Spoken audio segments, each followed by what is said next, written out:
아멘. 여러분이 들어보셨을 빌리 그레이엄 목사님께서 이런 말씀을 하셨다고 합니다. 만약에 내가 기독교의 적이라면 나는 부활을 집중적으로 공격할 것이다. 왜냐하면 기독교의 핵심이 부활이기 때문이다. 그랬습니다. 예수님의 이 부활만 거짓말로 밝혀버리면 기독교는 끝이 난다라는 겁니다. 그럼 반대로 보면은 기독교의 핵심, 기독교가 놓치지 말아야 할 것은 바로 이 부활이다. 왜냐하면 이 부활이 없다면 우리는 죽음의 권세에서 계속해서 신음할 것이기 때문입니다. 인간은 아담의 범죄 이후에 모두가 다 하나님의 진노 아래 놓이게 되어서 이 죄의 권세 아래 떨어지고 말았습니다. 그래서 이 죄의 권세는 인간 역사 전체를 물이 바다를 덮은 같이 인간 역사 전체를 뒤덮고 있습니다. 뿐만 아니라 이 죄의 권세는 우리 개인 한 사람 한 사람의 전 인격을 짓누르고 있습니다. 이것이 하나님의 죄의 형벌입니다. 그 증거가 무엇인가 하면 우리 마음속에 이런 마음을 가지고 있다라는 겁니다. 무엇인가 하면 인생 뭐 별거 있어? 죽으면 끝이야. 라는 생각입니다. 이 생각의 틀 속에 우리가 갇혀 있습니다. 이 생각의 틀이 얼마나 견고한지 예수 그리스도께서 부활하셨음에도 불구하고 3년 동안 예수께 훈련받았던 그 제자들조차 예수의 부활을 믿지 못했습니다. 예수께서 십자가를 지시기 전에 이미 자신이 십자가에 죽어 사흘 만에 부활할 것을 수없이 예언을 했음에도 불구하고 제자들은 믿지 못했습니다. 심지어 예수께서 십자가에 못 박히시어 죽으실 때에 제자들은 부활을 믿지 않았기 때문에 십자가 아래에서 다 도망가 버렸습니다. 그런데 약속대로 사흘 만에 예수께서 부활하셨습니다. 처음 그 사건의 현장에 있었던 자가 마리아죠. 마리아는 예수의 무덤에 시신이 없는 것을 보고도 마리아조차도 예수의 부활을 믿을 수가 없었습니다. 제자들에게 달려가서 그 이야기를 했습니다. 성격 급한 베드로가 제일 먼저 달려가서 빈 무덤을 확인했습니다. 그런데 베드로도 예수의 부활을 받아들이지 못했습니다. 제자들이 다시 모였습니다. 두려웠습니다. 어떻게 된 일인지 알 수가 없기에 그들은 문을 걸어 잠그고 골방에 들어 앉아 있었습니다. 엠마오로 가는 두 제자를 우리가 알지요. 그들은 슬픔과 근심 어린 마음으로 엠마오로 가고 있었습니다. 그들은 마리아의 이야기도 들었고 베드로의 이야기도 들었습니다. 그런데 이 제자들 역시 예수를 부활의 예수로 믿지 않았습니다. 그 누구도 예수의 부활을 믿지 않았습니다. 왜 그렇습니까? 죄의 권세, 사망의 권세가 이렇게 강력합니다. 그 강력한 권세가 모든 인간들의 전 인격을 꽉 누르고 있었기 때문에 심지어 부활하신 예수께서 그들이 모인 그 공간 안에 부활하신 몸으로 들어오셨습니다. 누가 문을 열어준 적이 없었습니다. 그럼에도 불구하고 그들은 부활하신 예수의 몸을 보면서도 그것은 육체로 부활하신 예수가 아니라 영으로서의 예수라고 그들이 생각을 할 지경이었습니다. 그 장소에 없었던 도마는 내가 직접 내 손가락으로 예수의 옆구리, 창자국난 옆구리에 손을 넣어보지 않고는 예수의 부활을 믿을 수 없다라고 그렇게 말했습니다. 예수께서 그들에게 자신의 몸으로서의 새로운 몸으로서의 부활을 알려주시기 위해서 먹을 것을 달라고 하셨고 보는 앞에서 생선 한 마리를 드셨습니다. 그들에게 자신이 부활한 것을 실체적으로 보여주시기 위함이었습니다. 여러분, 우리는 이런 장면들을 보면 왜 이렇게 믿지를 못하지? 이런 마음이 들 수 있습니다. 우리가 만일 예수에게 3년 동안 제대로 훈련을 받고 예수의 부활을 직접 목격했다면 우리는 믿을 수 있을 텐데 왜 이들은 믿지 못했을까? 이것이 죄 아래에 있는 인생들의 한계입니다. 우리가 의아스럽게 생각할 것이 아니라 우리가 바로 그 제자와 같은 자들입니다. 유대인들은 부활을 믿는 자도 있었고 부활을 믿지 않는 자도 있었습니다. 사두개인들은 부활이 없다라고 했습니다. 바리새인들은 부활을 믿었습니다. 그러나 그들이 믿었던 부활은 그들의 현재의 삶 속에 일어나는 부활이 아니라 장차 세상 끝날에 주님이 오실 때에 그들도 부활할 것을 그들이 믿고 있었습니다. 이것이 우리 인간의 한계입니다. 그런데 감사하게도 우리는 그 놀라운 예수 그리스도의 부활이 있었던 사건으로부터 2000년 뒤에 우리는 예수 그리스도의 부활을 바라보고 믿게 되었습니다. 이것은 하나님의 엄청난 은혜인 것입니다. 제자들도 믿지 못했던 그 부활을 우리는 믿습니다. 그래서 우리는 사도신경에서 장사되신 지 사흘 만에 죽은 자 가운데서 다시 살아나셨다라고 우리가 이렇게 고백하는 것입니다. 이 고백은 우리의 믿음의 항목 중에 예수 부활이 아주 중요한 항목이라는 것을 보여주는 것입니다. 그렇습니다. 예수님은 십자가에서 끝나신 분이 아니십니다. 그분은 십자가에서 끝나지 않고 부활로 이어지신 이야기를 우리에게 들려주었습니다. 예수의 죽음의 이야기로서 예수에 대한 이야기가 끝이 나는 것이 아니라 생명에 대한 이야기로 우리를 이끌어가고 있습니다. 그래서 이 십자가는 반드시 부활을 통해서만 완전해집니다. 한국에는 예수 그리스도께서 지신 이 십자가와 부활을 놓고 한창 신학적인 논쟁이 있습니다. 우리의 구원이 십자가 위에서 완성된 것이냐? 부활로 완성된 것이냐? 이걸 가지고 굉장한 신학적인 논쟁이 있습니다.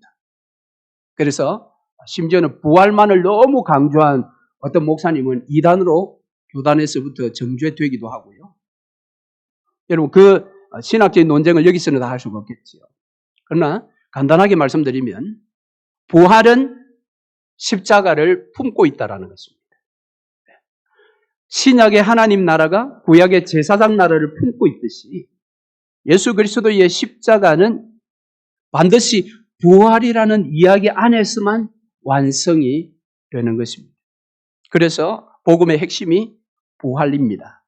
물론 예수님께서 부활하지 않았다 할지라도 세상 사람들은 예수님을 기억하고 기념합니다. 소위 말하는 4대 성인 중에 한 분으로 예수님을 사람들이 존경합니다. 왜냐하면 그분의 가르침이나 그분의 삶 자체가 너무도 숭고하였기 때문에 사람들은 그 고귀한 예수 그리스도의 삶과 가르침을 존경하고 칭송합니다. 대표적인 사람이 인도의 간디입니다. 간디는 예수 그리스도를 존경하고 칭송합니다. 그분은 오히려 그런 이야기를 하지요. 나는 예수 그리스도는 믿지만 그리스도인들을 믿지 않는다. 예수 그리스도가 우리에게 보여주신 가르침과 그들의 그 예수님의 순결한 삶은 자기가 믿는데 그리스도인들을 보니까 다 저거 가짜라는 겁니다. 예수의 가르침과 다른 자들이 그리스도인들이다. 그래서 간디는 그리스도인들을 믿지 않는다. 간디에게 보여진 그리스도인들은 복음의 걸림돌이 되었습니다.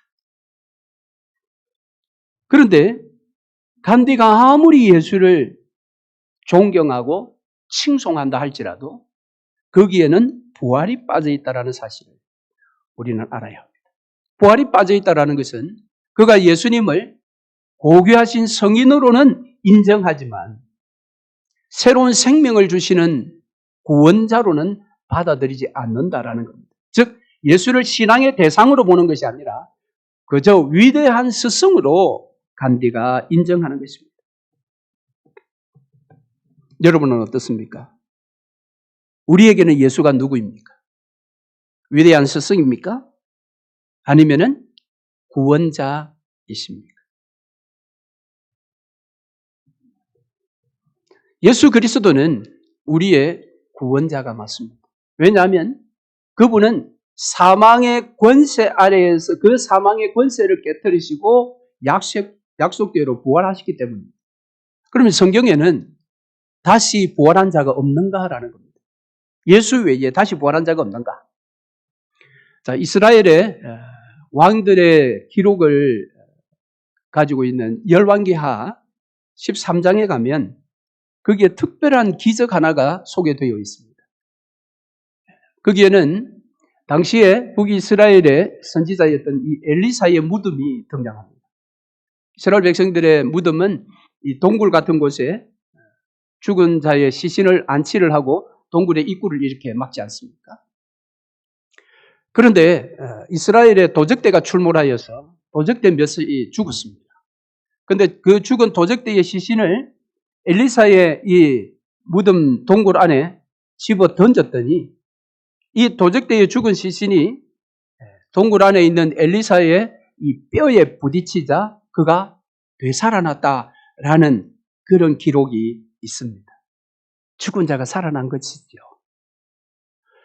신약에 가면 우리가 잘 아는 것처럼 요한복음 11장에 예수님의 가까이 지냈던 나사로가 살아나는 그런 부활의 기적을 우리가 또 알고 있습니다.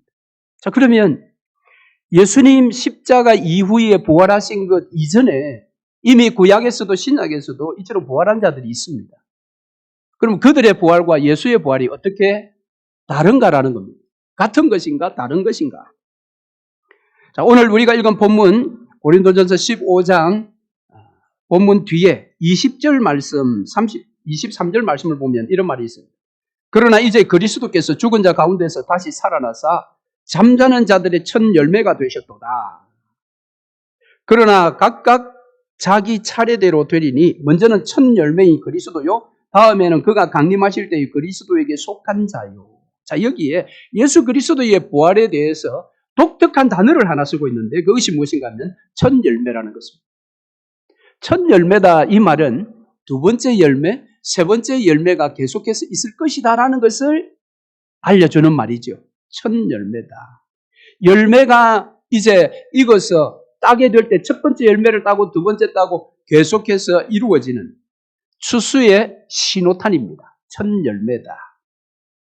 그러니까 다른 부활한 구약의 인물이나 신약의 인물과 달리 예수는 부활의 첫 열매가 되었다. 그 말은 그 전에 있는 부활과 완전한 차이가 난다는 겁니다. 첫 열매라는 것이 무엇입니까? 그것은 바로 사망으로부터 생명으로 새로 부활했다라는 겁니다. 구약의 인물이나 신약의 인물 그들은 다시 살아났으나 그것은 단순히 육체의 생명의 연장이었습니다. 그들은 다시 살아나서 몇 년 뒤에 그들은 죽었던 사람들입니다. 그러나 예수님은 사흘 만에 부활하시고 전혀 새로운 몸으로 승천하시어 지금까지 아니 장차 이 땅에 다시 오시는 아니 그 영원의 시간까지 예수님은 다시 죽지 아니하시고 그분은 살아 존재하시는 분이십니다. 할렐루야. 그래서 첫 열매로서의 부활은 죽음을 이기신 부활이요. 그것은 사망 권세를 이기신 부활입니다. 그런데 이것이 얼마나 놀랍습니까? 그런데 이것도 놀라운데 더 놀랍고 감사한 것은 두 번째, 세 번째 부활의 열매가 저와 여러분이라는 겁니다. 할렐루야. 그래서 15장 23절 각각 자기 차례대로 되리니 먼저는 첫 열매인 그리스도요. 다음에는 그가 강림하실 때에 그리스도에게 속한 자요. 주께서 강림하실 그때에 그리스도에게 속한 자, 즉 예수 부활을 고백하고 믿는 자들은 두 번째, 세 번째, 네 번째 부활의 열매가 될 것이다. 여러분 이 사실을 믿으십니까? 우리는 장차 그날에 부활할 것입니다. 영원히 죽지 않는 새로운 몸으로. 그래서 오늘 본문 고린도전서 15장 1절 이하의 말씀해 보니까 형제들아 내가 너희에게 전한 복음을 너희에게 알게 하노니 이는 너희가 받은 것이요 또 그 가운데 선 것이라 너희가 만일 내가 전한 그 말을 굳게 지키고 헛되이 믿지 아니하였으면 그로 말미암아 구원을 받으리라. 내가 받은 것을 먼저 너희에게 전하였노니 이는 성경대로 그리스도께서 우리 죄를 위하여 죽으시고 장사 지낸 바 되셨다가 성경대로 사흘 만에 다시 살아나사. 분명히 살아나셨어요. 그리고 5절 이하의 말씀에 보면 수많은 제자들에게 살아나신 당신의 몸을 보여주셨습니다. 이 부활이 없다면 우리의 구원의 근거가 사라지는 것입니다.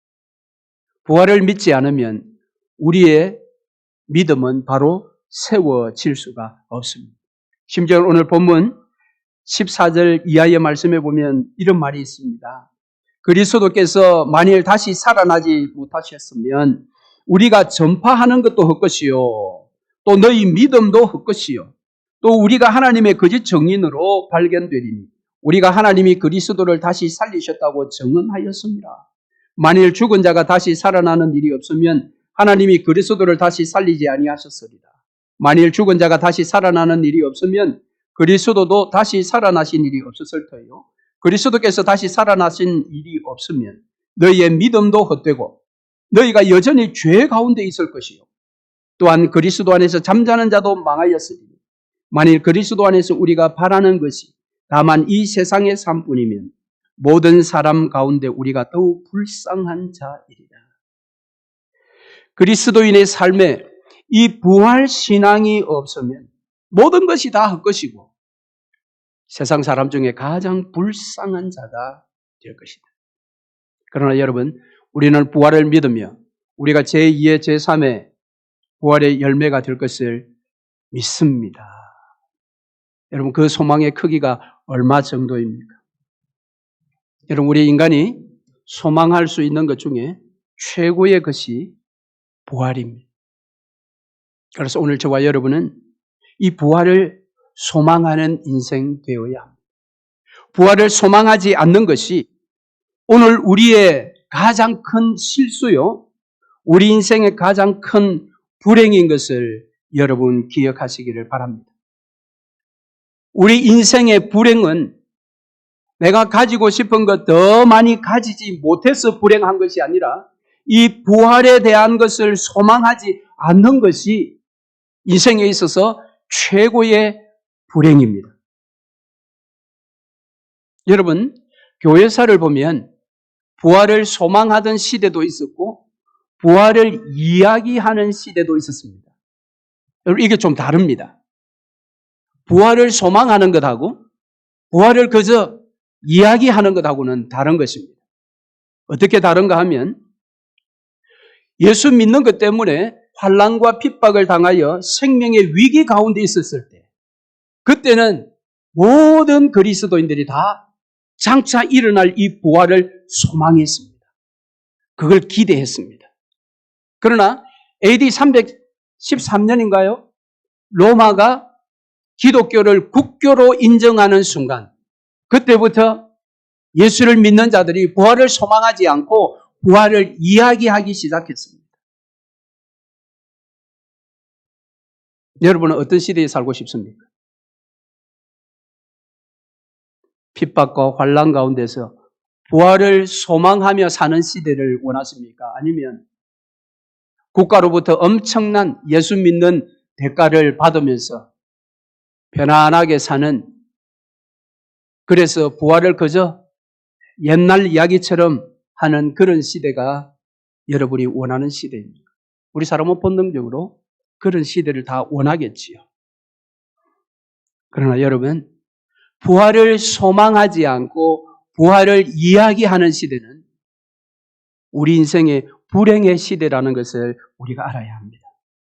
왜냐하면 이야기를 소망하지 않고 이야기하는 그런 시대에는 사람들이 부활에 투자하지 않습니다. 부활에 자신의 시간을 들이지 않습니다. 부활에 자신의 물질을 들이지 않습니다. 부활에 자신의 몸을 들이지 않습니다. 그저 이야기할 뿐입니다. 여러분, 시험을 앞둔 수험생이 시험 공부에 많은 시간과 열정을 투자한 그런 수험생은 시험일을 고대할 것입니다. 왜 그날이 빨리 오지 않지라고 그렇게 기다릴 것입니다. 그러나 시험 공부에 시간과 열정을 투자하지 않는 수험생은 결코 시험의 날을 기다리지 않습니다. 여러분은 어떻습니까? 여러분은 부활에 투자하시는 인생을 살고 있으십니까? 아니면 부활을 그저 이야기로만 나누는 삶을 살고 있습니까?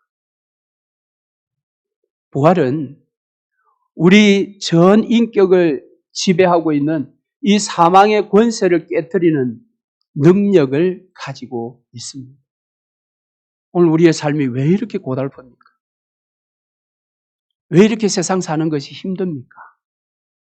그것은 여전히 사망의 권세 아래 우리가 지금 눌려 있기 때문에 그렇습니다.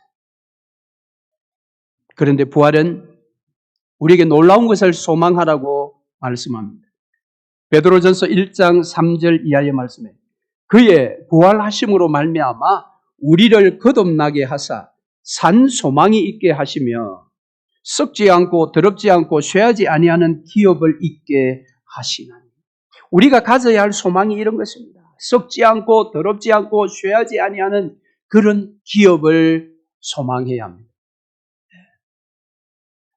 그런데 여러분, 부활을 소망하지 않는 그런 인생은 모두가 다 이 땅에서 썩고 더럽혀지고 쇠하는 이 땅의 것에 자신의 시간과 물질과 자신의 몸을 헌신하게 되어 있습니다.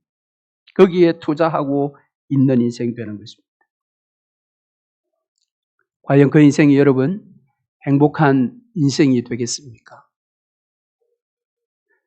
결코 그렇지 않습니다. 세상이 우리에게 안겨주는 것들은 우리가 그것을 붙들 수가 없어요. 우리는 붙들려고 밤낮 발버둥 치면서 노력하지만 세상이 안겨주는 그것을 우리가 붙들 수가 없어요.